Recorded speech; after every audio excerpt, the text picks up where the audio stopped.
Hi, I am from PC Error Detective.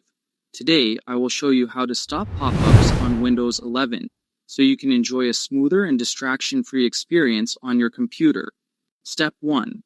Press the Windows key +I at the same time to open Settings. This opens the main control panel of Windows 11 where you can manage system options and customize notifications. Step 2. Click on System, then select Notifications, which is the third option down. Here, you can see all notification settings for apps and the system itself, which controls how pop-ups appear on your screen. Step 3. Turn off notifications entirely if you don't need them, or leave them on for specific apps. This helps reduce unwanted interruptions while still allowing important notifications to come through. Step 4. Enable Do Not Disturb to send all notifications directly to the notification sender. This temporarily stops pop-ups from appearing on your screen, but still keeps them stored for later review.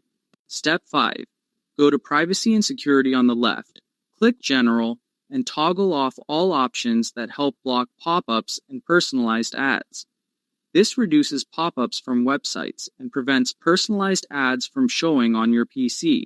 Thanks for watching, and don't forget to subscribe to the PC Error Detective channel.